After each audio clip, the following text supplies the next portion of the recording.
Ese Party Ogida Osayantin N'omo Edo Starboy featuring Itua, the original. Awokame mwe kure ni boboyo na ne ile o. Hello. This song is for you and I. Awokame mwe kure ni boboyo na ne ile o.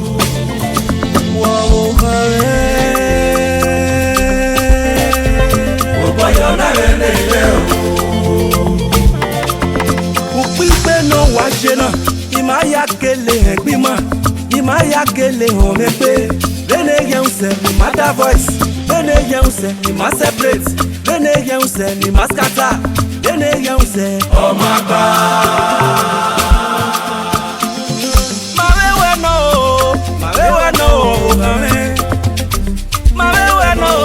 Marewe no, my baby. It's you and me, you and I. Marewe no, it's me and you and I. Marewe no, Tera mari se tiri seso. Ije mari se ti puta sonda. Ote mari se tiri seso. Ose mari se ti puta sonda. Ebe mari se tiri seso. Ose mari se ti puta sonda. Them all try but them fail. Benny and say, oh my God. Odoyi, Ogowa, Odoyi, Ogowa, Odoyi, Ogowa.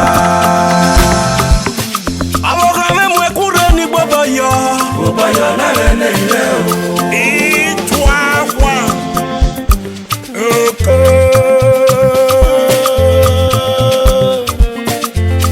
Awokame ni bosora.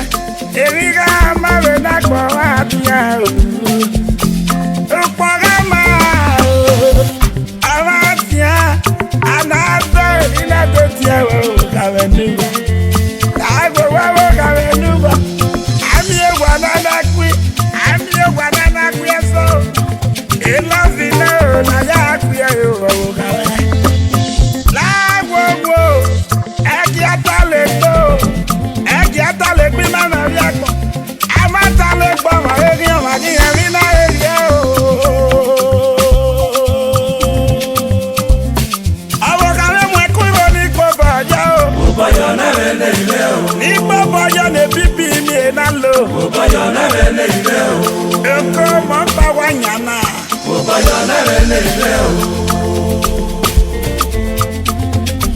What God have joined together, let no man put asunder. Baby, it's you and I forever. Forever is the goal. Good boy, you don't know.